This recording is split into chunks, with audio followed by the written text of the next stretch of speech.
What's happening, people? Back with another reaction, back with some more Smiths. We're back with another Luca sleeping on my chair, as always. And yeah, we're going to listen to the tune Cemetry Gates from The Queen is Dead, 1986. I like the phrase, it has a simple poetry to it.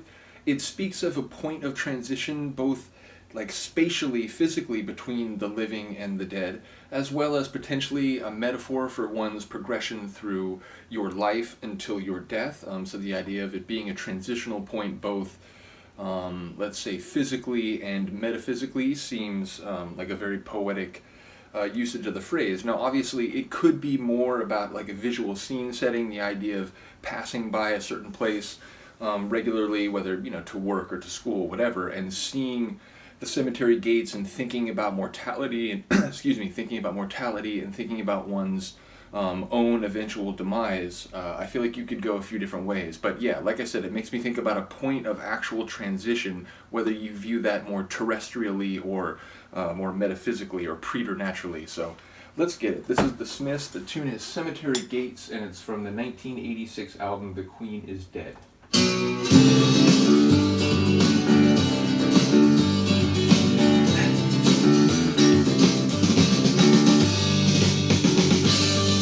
Sunny days, so I'll meet you at the cemetery gates. Keats and Yates are on your side. I dreaded sunny days, so I'll meet you at the cemetery gates. Okay. Keats and Yates are on your side.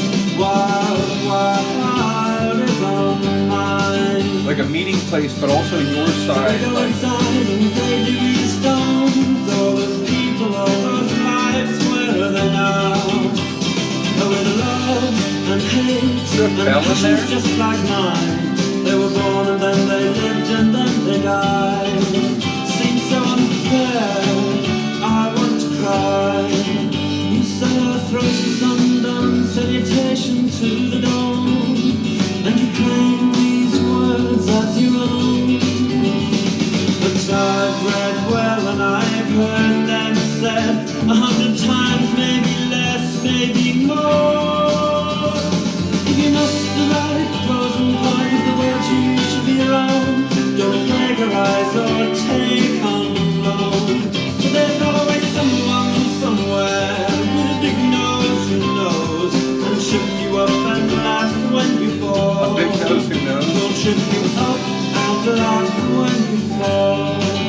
You sit around under dusted words which can only be your own, and then produce the text from whence was ripped some dizzy horror 1804. I dreaded sunny days, so let's go where we're happy and then meet you at the cemetery gates. Oh, Keats and Yates are on your side. I dreaded sunny days, so let's go where we're wanted and I meet you at the cemetery gates. Keats and Yates are on your side. Keats and Yates are on your side.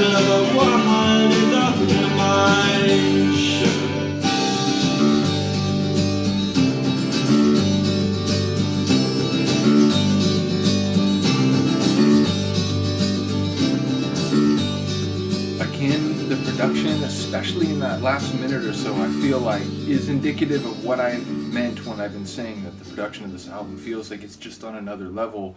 Lots of clever little references, and I didn't even realize that line was that Keats and Yates are on your side. So we're making like literary references, but also maybe the decomposing composer's idea, to borrow a line from Monty Python, the idea that, whatever they did, whatever they achieved, they're dead. Like, it doesn't seem fair, I think, was a line. And maybe that's kind of what it was saying, is that, even these people who achieve great things are inevitably human, and therefore they, like everyone else, will go by the wayside.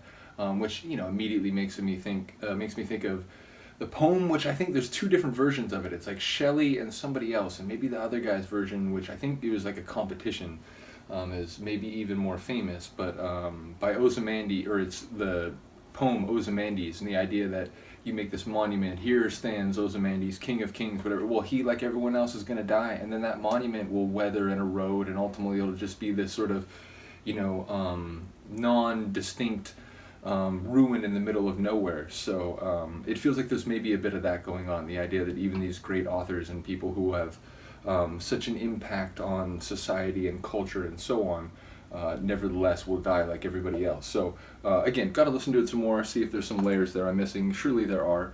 Often on these first time listens, even for a group like the Smiths, where I can't understand Morrissey a little better. I'm going through some other groups where on a first time listen, like Simple Minds is a good example, even Big Country. But basically where on a first listen, it's like I'm catching like little tidbits, but not like full lines. I'm hearing more, certainly with Smiths on a first time through, not usually everything.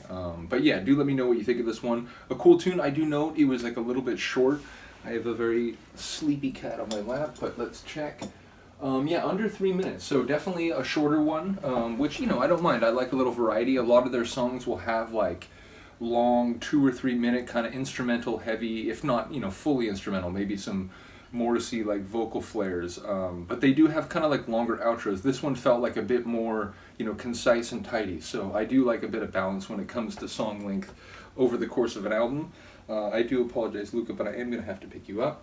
Oh, no, don't snag the jersey. Don't snag the hardcore jersey. Oh, just a huge snag. Well, this is the danger when you have a kitty. In any case, let me know what you think. I'll see you next time. Peace.